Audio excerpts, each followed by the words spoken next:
Hello and welcome to Captivate the Mic with Elaine Williams. This is a really cool episode. I am interviewing this fabulous woman who has always marched to the beat of her own drummer. She has a lot of the same values as I do, as like having fun in business and loving improv and comedy. And when you can bring humor to any situation, it usually speeds up the learning, the breaking down the walls, speeds up connecting. So I had heard about this group, the Dames, for years, and I didn't think I qualified because you have to be close to six figures or up. And luckily, people kept inviting me, and then I had a conversation with Meghann, and I have been a proud member of the Dames for a couple of years now. And we are going to dive into the evolution of the Dames and women in community and Meghann's vision and why everybody should come to Ference in Denver in October. So you're gonna love this episode. She's very inspiring, and I'm excited. And she's a great storyteller. So I'm so excited for you to meet the fabulous Meghann from the Dames. So enjoy and share this with somebody who needs to be uplifted today. Thanks.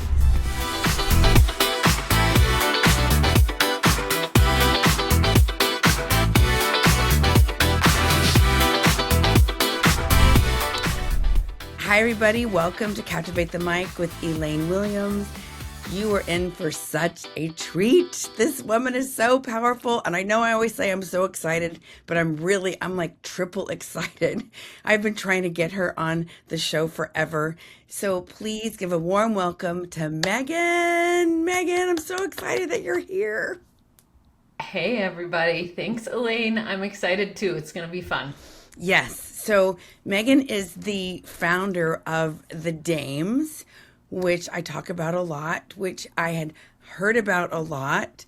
And, you know, Meghann, I always love to know how things evolve. I love the origin story. So for those of us who don't know, who are listening, can you explain who the Dames are and how you came to create the Dames? Yes, absolutely. I have been an entrepreneur since 2009 and was one of those happenstance entrepreneurs, and didn't ever have that in my plans, was working my way up the corporate ladder and quite honestly feeling very upset by that. It contributed to a lot of my early issues as a young adult. I didn't feel like I fit in, like I belonged. I felt like I was way too creative and way too outside of the norm and didn't know how to take orders from others, and really struggled with that because, I don't know, maybe it's because I was raised by two lawyers who taught me to argue and question everything. So I got into that world and I was like, this just doesn't make sense why you guys are doing it this way. And in marketing especially, you start out really low on the totem pole and it takes a long time to crawl your way up. And I didn't like the fact that I would have a creative idea and it would take months and months, if even it would come to fruition. So when I started my business as this happenstance entrepreneur, it was in 2009. You remember, that's the Great Recession. Oh yes. I decided to I decided to really emerge as a social media expert, which nobody knew anything about. Or if they did, they were like, oh, well, that, college Facebook Friendster thing. And I also decided to, start my business with no money in savings. So this might resonate with some of you because you might have been part of the ramen club, as I was for many years, where you're just trying to make ends meet and you're like, I think I might be slightly crazy or a little bit off kilter that I'm doing this, but I really feel like it's the right thing and I really love it. So I'm going to stick with it. So I ran my marketing business. It morphed and changed a lot over the 11 years that I ran it. 10 years. And as I was running that company, I was always impassioned by and working with women who run especially B2B based businesses that are in the service industries of all of the outsourced, operations, marketing, sales, branding, HR, etc. And that was always my passion, was to help more women get from 6 to 7 figures. That's who I was working with. That's what I was helping them do as a marketing and branding consultant and strategist for the majority of that time. And I was also leading other people's networking groups. And what I kept finding was it was, necessary for us to get out there and meet people. And especially in those first few years, I'm really glad that I started a chapter of a women's leads group in Denver. I learned a lot in doing that. I led a couple of other smaller networking groups that were for men and women. But what I kept finding at that time, around 2015, was I was having a really hard time growing past my limitations in business. And I was surrounded by a lot of different people who, many of them had just different businesses of all different kinds. Some were running an MLM structure. Some were, in business development for a large corporation or organization, and some were business owners. But many business owners, especially women, were in the initial stages of business. So, sub 6 figures. And I'm like, okay, I need to get past this place that I'm at 6 figures, and I want to get to the next level. And I could not, for the life of me, find those women in Denver. And I personally believe, and I'll talk about this more later if we want, that women and men do business differently. We have to do business differently. Our physiology is different. Our motivations are different. Our abilities of multitasking or being able to pay attention to multiple things at once are different. There's a lot that is different. Our emotional systems. So it was great that I could find some men who are beyond my stage, but I was seeking that female mentorship from other women who'd been there, done that, who'd grown their businesses past the $500,000 mark and then into the $1 million mark. And I just kept finding that they were in hiding. And when I would ask women, why aren't you out networking? They would say, well, I don't really have much to gain from what is out there. Wow. I am the smartest person in the room. I don't ever feel challenged. I feel like everyone just picks my brains, and it is not enjoyable for me to go out there and network. So that was my impetus to start the Dames originally. I wanted to create a space where 6 and 7 figure women could come together and where we could think bigger, but also where we could support one another, as women do very well, in community, to get each other to the next level and beyond, and where we would have mentorship from higher caliber women. So we started out having events every other month here in Denver, which were, again, tailored to that 6 and 7 figure woman.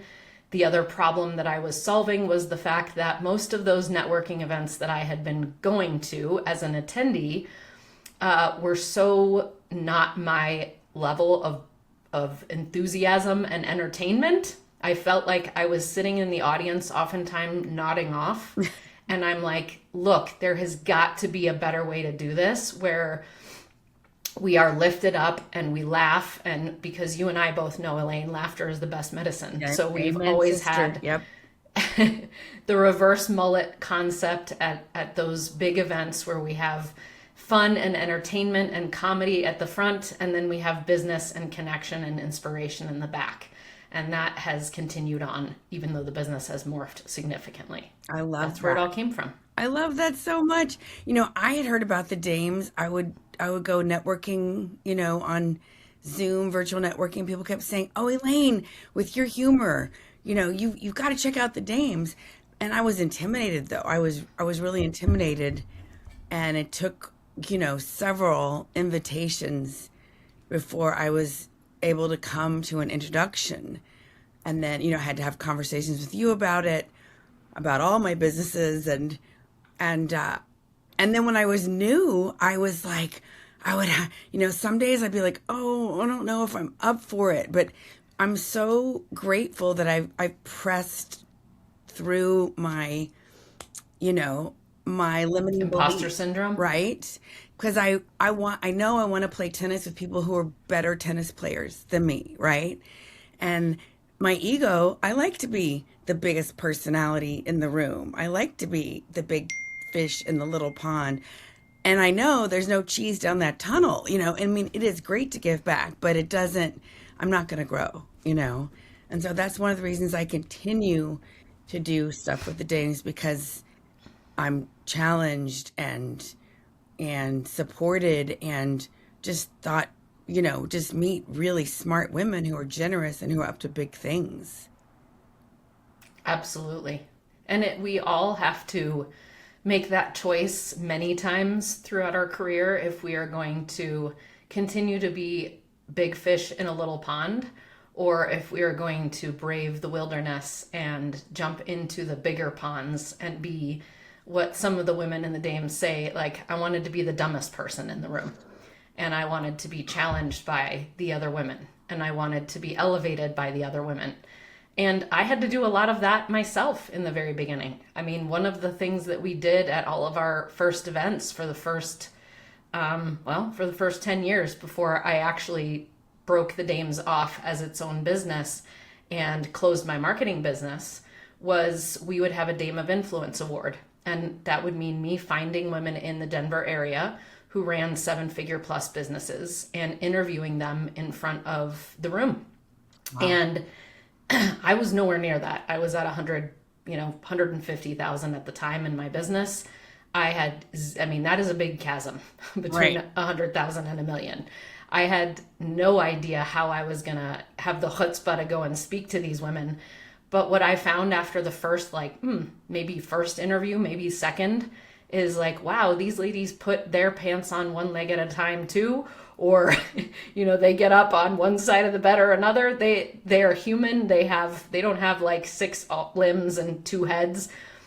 So I had to really just look at them as the loving light beings that they are, and were equal to me. And that is what I've looked at every woman going forward is, hey, whether you're not at 6 figures yet and you're wanting to be lifted up, there are communities that I can recommend for you that exist that can help you.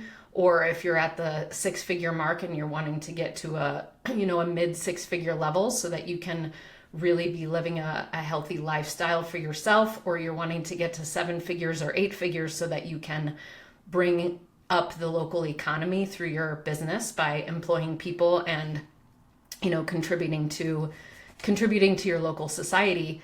Every one of those stages is valid. And what I have found it requires is women at your level and just a slight bit above, if not, maybe a next rung up, to be able to talk to, ask your questions, think of as another person, but potentially a mentor, respecting their time, but giving, seeing if they're willing to give 15 minutes to you as you crush through this next obstacle, which, at different stages is different.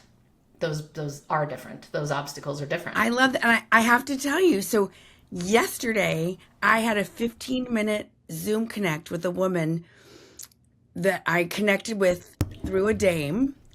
And this woman is like, whoo, like she's living my dream life, coaching and traveling and taking, like all over Europe. And I was prepared. I was excited versus nervous, and like, I didn't have her on a pedestal, but I was so proud of, how prepared I was. And then I had the gumption to set up this call with her. And then I asked all these questions and follow up, and I'm going to introduce her to people and blah, blah, blah. And it was so because of the dames, she was so out of my comfort zone. And I have actually had several interviews this week, and I'm like, it's the dames. So I'm so grateful. And I want to talk about the fun fronts, Meghann, because, I know I have been to conferences where it's like, oh, it's just so tedious, or there's just so much. And I've been to 2 fun conferences, and I'm so excited to be speaking at this one. Can you tell us when you started it, what was the impetus for that? Yes. So I think what we see a lot out there in the world is there are so many of us entrepreneurs who either identify as being super creative. Some of us identify as having ADHD, ADD, some sort of neurodivergence. You don't have to, of course, identify as these things, but I think that those of us who do have found the typical business events to be very hard to take. It's sitting there drinking from fire hoses for 8 hours a day with no way to integrate the content. And it's going to events where it's all seriousness and all serious business and no connection, true deep connection or facilitated connection, or no humor. And those things to me are a huge barrier to our growth and a huge barrier to our ability to learn. So because we've always been doing these in-person events where we have humor infused and then we have business education, and through the virtual community, which is a vast majority of what we are as an international organization in the Dames, we have always had these next level skills trainings, which, you're dealing with about 45 minutes of content, and then you're getting to learn and ask questions and really absorb it. But then we're also having networking, quote unquote, events. We're having our think tank circles where we can be in the hot seat and do what Elaine did, which is, hey, I'm going to ask some big questions, or I'm going to need some help from the outside of my peers to help me get through this problem that I'm solving. So all of those pieces of the membership have been intentionally created as I have been consistently in the presence of women who are growing 6, 7, and 8-figure businesses. And we evolve, and so our needs evolve and grow. So Ference was born 5 years ago in 2022, and it is an incredible place for our members who are global to be able to come and meet each other in person. And sometimes we get, as women, a little bit comfortable, like you were saying, being a big fish in a little pond. We also get comfortable with our local areas. And I think that if anything has shown us that we are a global community, just everyone is part of a global community, it was the pandemic. Yep. So we came out of the pandemic, and I recognized this deep, deep need for women to come together for multiple days and to go deep with one another, to be able to laugh, learn, and heal together. And that was the original impetus, and that is the undercurrent of what Ference is always. My tendency and my training, if you will, is as an improv performer. So I am the kind of person who either creates sketches and comes out and delivers content through my different sketch characters, which really is a pattern interrupt and an effective way to get people to learn what it is that is about to be taught. Or I will just improvise and make people laugh and help people break open, because we face a lot of seriousness, and it's actually right here. One of our sayings is, the Dames, because life at the top is serious enough. Right. It reminds us to laugh, and it reminds us to not take life so seriously, because we can do that very often and too often. So Ference is a 3-day immersive experience for members and not yet dames, or will be dames, to come together and have a day of learning, and then a day of business learning, and a day of personal growth and deep collaboration and connection that are all interspersed with really fun moments and fun evening activities and ways that we can, again, break open and absorb the content in our beautiful neurodivergent brains, or just as women to be able to connect and have fun and realize that life is too short if we're just sitting behind our desks 24/7 and never getting out and enjoying our lives. And that's an important part of my mission, to make sure that women are getting out there and truly enjoying themselves and not forgetting about that, because we do forget about that. So, yeah. So Ference this year is October 7th through the 10th in Denver at the Limelight Hotel. Oh my gosh, I'm so excited. I'm so excited to share about all being an embodied speaker, and I reconnected with my cousin because of the Dames, because of Ference.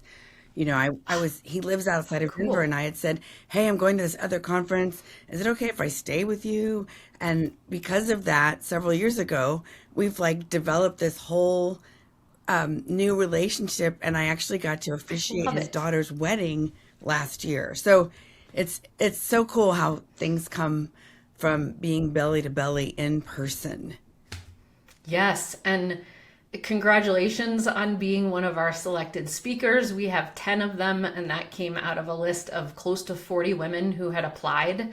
Wow. And we only accept speakers who are part of the Dames and who have attended Funference so that we know that they can be part of the energy that we create and the culture that we create in the Dames.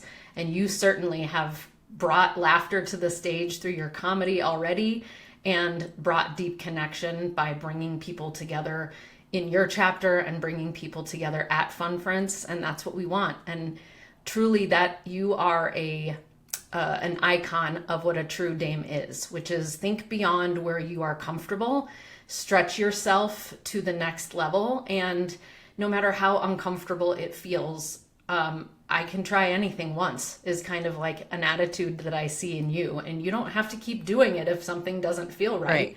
But just from the courageous story that you told about that 15-minute conversation you had, it brings me to one other concept that I want to make sure to highlight today because it's valid and applicable to any entrepreneur at any stage, which is you should always, and I hate saying should, I would invite you to always have prepared an ask or two or three or four because So you good. never know, especially if you're building community. Like if you are not in the way of building community, then I mean, and you're a woman, I think that there's probably some growth that could be had there. And maybe I would consider coming to one of our Dames Connect experiences and learning where your hesitation to ask may come from, because that is part of it. As women, we have had a lot of challenges in our Conditioning. positions Yes. in society and exactly. So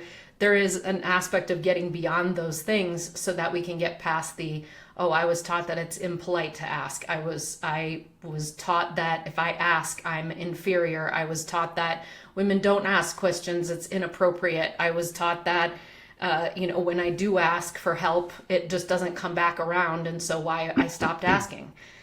But what is ultra important here is that we look at each other as we're building community as each other's biggest supporters, collaborators, we call it power partners, and that we make regular, consistent asks when we are asked, hey, how can I help you?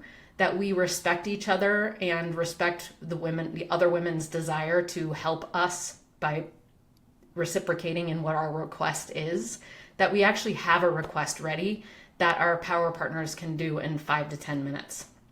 So we help women in the Dames to really orchestrate those asks. And so an example of what Elaine did in an ask was she talked to a fellow Dame and she was talking to that person, it seems, about where she's headed next. And an ask of Elaine's could have been, and I don't know if this other woman just knew because she's a Dame, she just knew to make a connection, but an ask of Elaine's could be, hey, I'm looking for someone who's in a similar field to mine who is at this level because I am trying to get through my own blocks, and I would really appreciate an introduction to 5 of these women so that I could have a 15-minute very strategic, very respectful of their time conversation to help myself get past these blocks. And that is a valid ask. That is a necessary ask. And it is a courageous ask. So I just recommend to all of you that you always have 2 to 3 asks that anyone who says, hey, how can I help you, can do in 5 to 10 minutes at the ready at any given time. It's such a good point, Megan. So many times I've done other groups or talked with women and they were like, well, I'm okay, and Yeah, I'm okay. That's I'm a response okay. that we hear a lot. I'm good. Or I'll get back to you. And yet anybody who is like on their mission, they're like, yeah, you know what? It would be great join my YouTube, listen to my podcast, share this with 5 people. One person. Everybody I've ever met who's like really building something, who's really connected with that, it's a natural expression to say, oh, do this or share this or, and so I think it's such a good muscle to practice. And I noticed, Yes. so we do these virtual connections, and I've noticed part of my hesitation is I worry that people are going to think I'm not as together or as successful as I want to come across, so there's that fear of not looking good. And then there's also the fear of feeling disappointed or rejected if people don't do it. And yet I know when you're building stuff, that's part of the game, right? It's just like trying, is this joke going to work? I don't know. You try it several times before you give up on it. Many Yes. times you try it different ways. So it's been Well, a and great the thing. irony of that, right? The irony of the not looking good is that our tendency is to then avoid getting clear on what our asks are. Whereas in behavioral therapy, there's this concept called opposition or opposing action.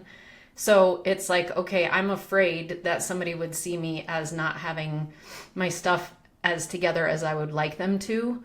Our tendency then would be to hide or to not do anything, to just say, well, then I just won't ask. Right. But the opposite action would be, I'm going to take time, I'm going to download the Dame's Ask worksheet, and I'm going to get clear on what my asks are.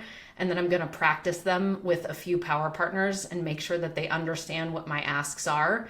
Because just like you said, when you need to refine a joke, you've got to practice it because you got to hear, when's the laugh coming in? That's not what I intended. I intended it for it to be here.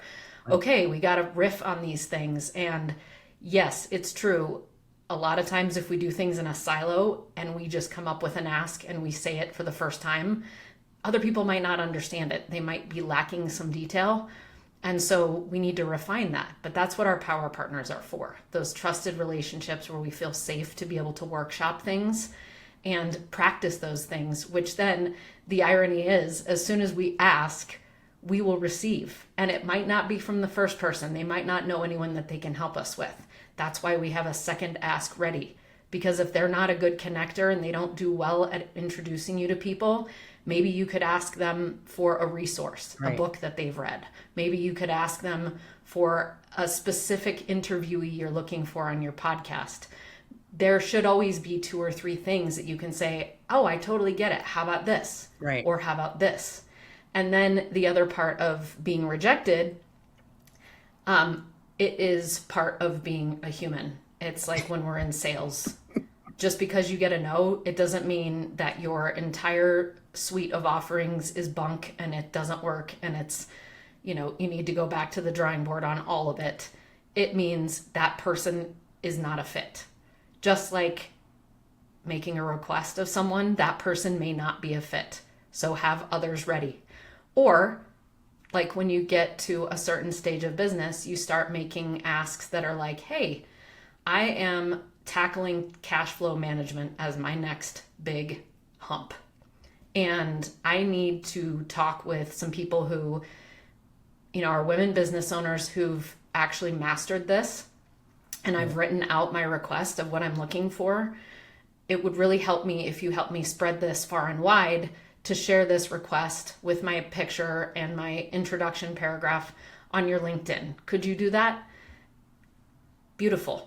There's a way for me to then get connected to those people and I can have those interviews with those people and get that information. Or what I did recently was, we have sponsorships to sell for Ference, and I don't really have a lot of corporate contacts. I'm in with women entrepreneurs 24/7. Right. So I knew that it was going to be really challenging for me to get a warm introduction myself. So I went to my network, to my dames, to my community and said, hey, what kinds of companies do you know that are local in Denver that are med spas that have several women as employees? And what kinds of companies do you know that have gifting companies, like product-based gifting companies that are in Denver? And I started making very specific asks. And the result is I've sold $20,000 in sponsorships in the last 2 weeks. Wow. Because I was courageous enough to stretch beyond my limitation and ask for something big. And so it's important for us as the teachers of this to take our own medicine. And it's important for me to do that. And trust me, I had tests. I had a very big test where I lost a sponsor because of something that I had missed. And that was a big lesson for me. And that could have put me in a place where I didn't want to do anything. Right. But instead, I let myself have a woe is me, half of a day. And then the next day I got up and I was like, nope. Here we go. I'm not doing this. I'm figuring out a different way. And, you and I were talking offline about using AI to our best advantage. And I went to my Claude and I said, hey, this is what happened. This is what I've put together. And this is what I think I need to do to, resurrect the situation. And then it helped me create a plan. So it's really important that we notice those patterns that we have as women if we are growth oriented, which dames are, if we are deep, which dames are, and if we are seeking to improve ourselves without self-flagellation and with just so much self-compassion. And that is the way that we really move forward as women. Oh my gosh. Business owners. I have goosebumps, Meghann. Thank you so much for sharing that. Because, I'm a creative, right? I've been a performer my whole life. And then all of a sudden I'm doing all these business things.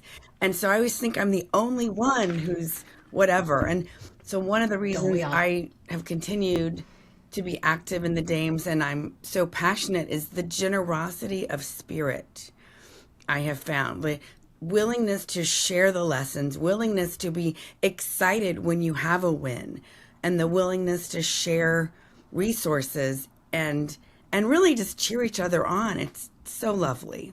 So tell us again. That's what we need. Tell us again about the dates for the Fun Friends, just in case somebody missed it the first time. Yes. So members know about it, but guests, you are welcome. And if you're someone who, maybe hasn't quite reached the 6-figure mark, but you want to be amongst women who have, this is your opportunity. And so I'm sure, Elaine, will you share the link for them to be able to register as guests? Be in the show notes for sure. Yes. Perfect. So you can register now, and before September 1st, you get our current pricing, and you can you can come and then you can bring a friend for half off, where you guys can, work the exchange in the background so that you both get, a discount. But that will give you the link for, and it's October 7th through the 10th here in Denver at the Limelight Hotel. Super easy flight into Denver, and then light rail ride directly to Union Station, which is where the hotel is. Oh, cool. So no excuse. Flights are pretty cheap into Denver from most places. We'd love to have you there. And we'd love to have you experience this unique culture of fun, love, and learning together. I love it. Well, thank you so much, Meghann. Thank you for all that you've poured into me through the years. And I look forward to another fabulous event. And I'm so grateful I look forward to hearing you speak. Thanks, everybody. Thank you. Thanks for watching. Please share this with somebody. Spread the news if you know somebody needs to be uplifted, inspired. Please share this because it helps the show grow. And please rate, review, and subscribe, because that's how we get pushed out to other people who don't know us about us yet. And thanks so much, Meghann, again for joining us. Bye, everybody. Thank you. Bye. Bye.